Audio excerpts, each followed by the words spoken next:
Hello and welcome to the Alignment with Jenn podcast. I'm your host, Jenn, and today we're going to be talking about 12 micro habits that you can start doing this summer in order to reinvent yourself by the fall. I did an episode like this last December, and it was one of the most popular episodes at the time where it was in preparation for New Year's, but I always like to do like a mini New Year's in the summer, right? It's July right now when I'm recording this. It'll probably be August when I release it, to just get set up for the rest of the year, right? Because we go into the holidays, we have all of this exciting stuff coming up, and we want to feel like our best selves, right? And so I have a lot of really cool tools for you that you can really easily implement. And what I recommend is listen to this episode and then listen to it again and actually take some notes on what do you actually want to implement from this, right? What are some of the things that you want to do? So something that I'm going to be doing with what I'm teaching you in this episode is I'm starting to do a 30-day challenge for myself where it's kind of like a mini 75 hard, but like not like a more feminine version of that, in order to just feel like my best self entering the fall. I love setting myself up for each new season really powerfully. So I'm doing it with a friend. I highly recommend send this episode to a friend so you guys can do this together. And I'm going to give you some of these, but you can come up with whatever you want, right? In order to really just feel like your best self. Because when you create this momentum, it goes into every area of your life. So the first habit for reinventing yourself is create an ideal avatar of yourself. So your subconscious mind needs clarity on where you want to go, or it's not going to know. So what we want to do is, and you can do this in a couple of fun different ways. You can journal about it. You can make a Pinterest board if you're a more visual person. You can do it in a couple different ways. But what I want it to reflect is who do you want to be, right? And this can be your style, right? Your personal style is such an expression of your soul. It can be how you move through your day, right? What do you believe about yourself? Maybe you put on there some affirmations about what you want to believe about yourself. But I recommend having at least a written paragraph of who do you want to be, right? How do you want to wake up in the morning? How do you want to feel? How do you want to spend your time? Who do you want to spend your time with, right? Imagine that most ideal version of you and just kind of let it flow onto a piece of paper. And just allow yourself to really create that ideal version of yourself. And what that's going to do is it's going to show your subconscious mind like, okay, cool, this is where we're going. This is our next level. It directs your arrow of attention, right? I always think of our attention as an arrow that we're pointing in oftentimes many directions. But if we want to create a change, we've got to point that arrow in one direction. And that's what this ideal avatar is. So what you can do is take this and you can turn it into a Pinterest board, like a visual board, or you can just have it written out, whatever you choose. But I recommend making it so you can see it every day. So make it the background on your phone, make it the background on your computer. You can print it out if you want to. You can make a little like ideal self vision board. That's super fun to do. And put on there emotions you want to feel, right? The images that you want to see in your life. That's a really cool way to do this. Then what I want you to do with this is once you do it, create a Becoming Her playlist. So it can be like a 5-song playlist. It can be 10 songs. If you're a playlist girly, like make it big, whatever you want. But it's a playlist that you are going to play at different points throughout your day. So maybe you play it when you wake up. Maybe you play it when you're driving. Maybe you play it in the evening when you're cooking dinner. But music is an extremely powerful anchor for our nervous system, right? Think about, there's a song that you used to listen to in middle school, right? For me, it was like, I think it was Good Charlotte. And every time I hear that song, I'm drawn back to middle school. So what you're doing is the opposite. You're picking these songs and you're going to play them consistently throughout this next month. And maybe you play it while you're reading your avatar. That could be a cool way to do it. And you're going to anchor that new version of you into your life. But I don't want you to just listen to it all day long. I want you to listen to it in moments when you feel like you're really embodying that new version, right? When you're getting ready for the day, when you're driving somewhere exciting, you're trying to make it so your mind associates these songs with that new version of you. Because what's going to happen is eventually when you hear those songs, you're going to start to embody the physiology of that new version of you. Right? And for some of you, you're going to want to do a lot of songs. Some of you will want to just do a few.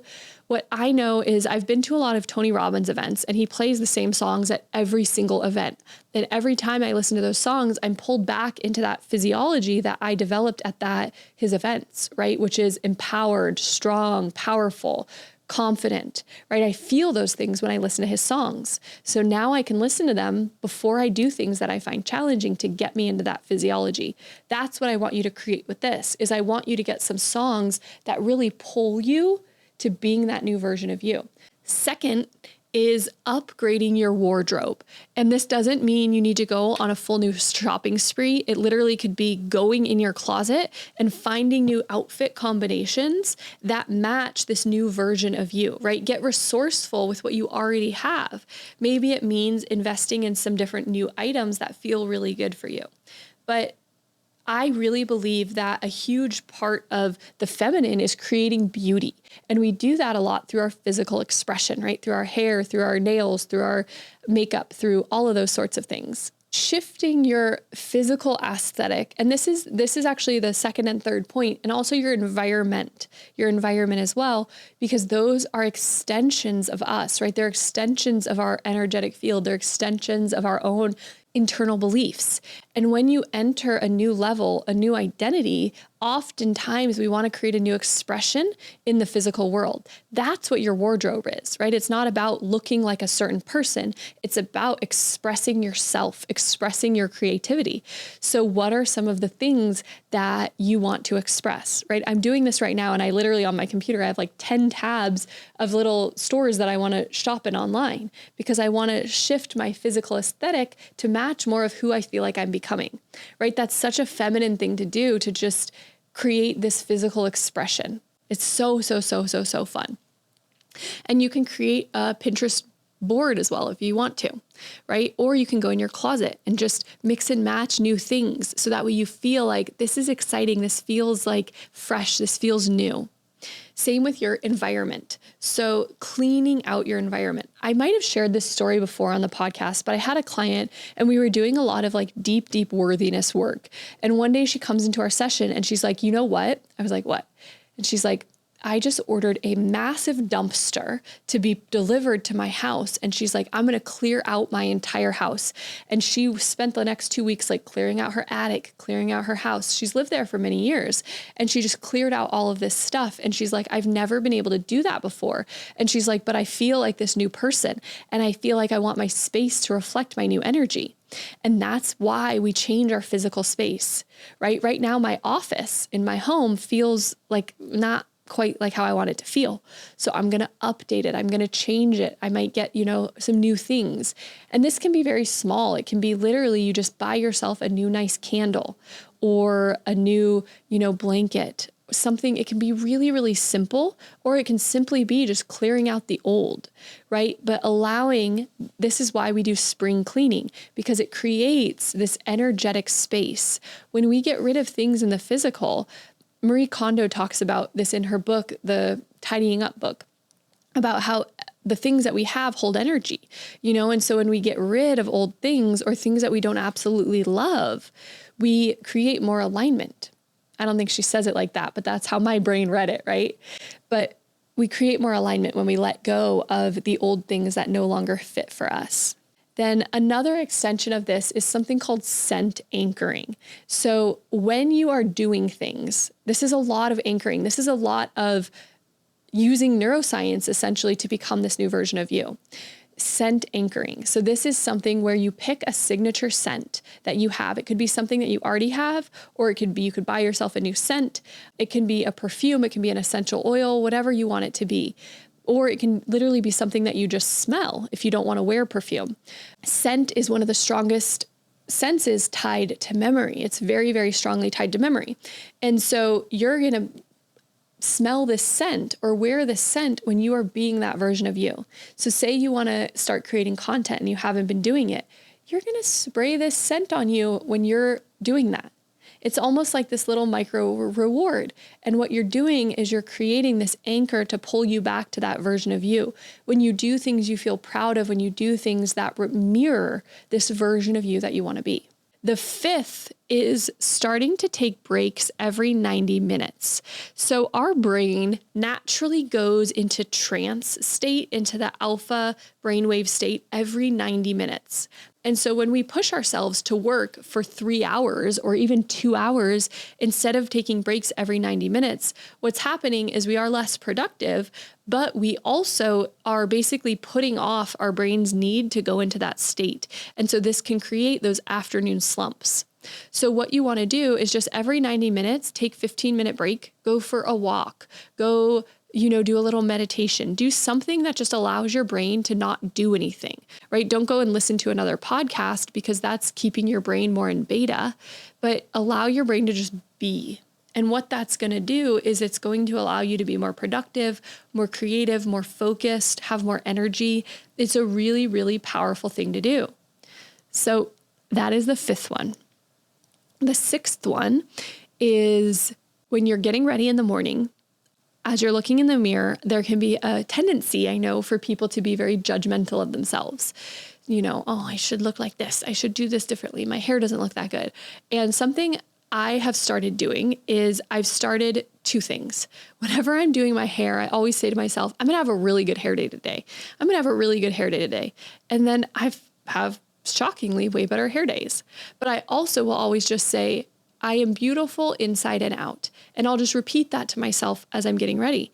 And what's wild is you start to notice all of these things that you feel beautiful about rather than noticing all the things that you want to fix, right? I think with social media and the day and age that we're in, it's so easy to notice everything we want to fix. So what you're doing is you're giving your mind a focus, focusing on beauty, focusing on noticing your own beauty. You're going to get a very different result. If you only do this one, you're going to feel like significantly better. And people are going to start reflecting that back to you, right? When you feel beautiful, people tell you you're beautiful. It's the wildest thing. And when you don't feel beautiful, people don't tell you you're beautiful as much. It is so wild. The next one is something called the Freedom app. So this is an app that allows you to block other apps on your phone. I love this app. And what it does is it basically allows you to choose which apps you want to block and then set a time of when they're blocked. And it's really, really cool because what I recommend doing is blocking social media in the morning and blocking social media at night. This is going to keep your subconscious mind a lot healthier because during those times, your brain is more open to suggestion. And so you're going to prevent yourself from just letting in willy-nilly whatever is on social media. Okay. So I highly recommend the Freedom app. Just search like Freedom Focus app and it will come up for you. It's really, really amazing. You can also take this to another level and have one day a week, either Saturday or Sunday is a good day to choose, where you block all of your social media apps and you just don't let yourself go on social media for a day. Your mental health will improve after just one day of doing that. It is so powerful. Block your email, right? I block everything in the morning and everything at night, and it really, really, really helps me. And I took the app off my phone for a little while because I was like, oh, I don't need this. I do need it. It really helps me. It's so easy, even if you have the best intentions, to kind of slip into scrolling or slip into checking your email, and it creates space. It creates mental space. And it might be hard at first if you're addicted, but it will get easier, I promise. Then the eighth one is taking special care of the first 30 minutes of your day. So the first 30 minutes of your day, as I said, is when your subconscious mind is more suggestible. It's more open to being programmed. So you can use this time. It's also an amazing time to really deepen your spiritual connection. So what I recommend, even if it's the first 10 minutes, is just either meditation or prayer or having a conversation with the universe, but setting your focus for the day, right? Setting your intention, because when you have that prayer or that conversation, you're also communicating with your subconscious, and it is going to help you direct your day, right? I've talked before about how your subconscious needs a direction, right? It needs you to point your arrow in a certain direction. And what you're doing when you start your day like that is you're helping it point its arrow in a certain direction so it knows what you want from that day, right? It wants to serve you. That's the craziest thing, is your subconscious actually wants to do whatever you want it to do. It literally loves that. It just needs guidance, right? So give it guidance every day. I thank you so much for helping me feel so confident today, feel so powerful, feel so focused to create an amazing podcast episode for my audience, right? Those kinds of things. Same thing in the evening. So this is the 9th one. This is another one that I recommend, is having a little audio that you listen to each evening, and make it about 5 or 7 minutes. And you can make it a hypnosis style audio if you know how to do that, or you can just make it a series of positive affirmations or positive suggestions for yourself. And you're going to listen to this as you fall asleep. And it can be very, very, very short, but you're going to make these positive suggestions. And as you do that each day, you're going to notice that you're starting to implement those suggestions more. So you want to keep them pretty simple, pretty general. So things like, every day when I wake up, I feel focused and energized for the day. Right? Every day when I go to sleep, I sleep so soundly and my body heals. A good book you can look at to help you with this as well is The Power of the Subconscious Mind. He has a lot of really good little prayers written out, but listening to something like that is going to give you higher energy levels. It's going to help you focus better because you're giving your subconscious mind that direction on what to do. Number 10 is clean up your inputs. So what I mean by that is clean up your social media feed, right? Stop clicking on or following content that doesn't make you feel good, right? Get your feed filled with puppies and positive affirmations and, funny stories or things like that. For a while, I started following someone on social media who tells these really, really good true crime stories. So not something that I should have done, something that I actively shouldn't have done, but I got into it, right? It caught me. And I noticed I would watch it like in the evening, and then I would, go do my thing, and I'd go to sleep, and I would have scarier dreams. I'd sleep less well. I wouldn't feel as good. So social media can impact you when you're sleeping or when you're waking, even if you're not watching it right before you go to bed. Right? It's still impacting your subconscious. So cleaning up those inputs. What TV shows are you watching? Are you watching TV shows where people are judging one another a lot? Like a lot of the reality TV shows where it's like all of this gossip. That's not healthy for your subconscious. Your subconscious thinks everything's about it. It thinks everything is about you. So when it's watching gossip, when it's watching these things, it's going to cause you to gossip more, and it's also going to apply those negative things to you. So you want to just keep your inputs very clean, right? The people that you're talking to, the people that you're hanging out with, notice if you feel drained when you spend time with someone, why might that be, right? Why might that be? The environments that you put yourself in, clean up these things to align with the person that you want to be, right? You're constantly being programmed. So choose the inputs that are coming into your mind, right? Jim Rohn always said, stand guard at the door of your mind. That's what you're doing when you're cleaning up your inputs. The next one is getting more movement in every single day. So movement is great, right, for your physical body. We know that. We know it moves our lymph. We know it improves our heart health, our muscles. It's amazing for all of those reasons. And it's also amazing for moving stuck and stagnant energy in our body. So I'm sure you've heard of the chakra system, right? They're energy centers within our body, and science can actually show them now. They can see that there's nerves in those areas and additional blood flow. And it's pretty interesting stuff that science is finally catching up with what spirituality has known for thousands of years. But what happens when you move is you actually move your chakras as well. And when you do squats, like you're compressing and expanding your chakras. So especially your root chakra. And what's happening is you're allowing old energy to exit and new energy to come in. Think of like wringing out a sponge.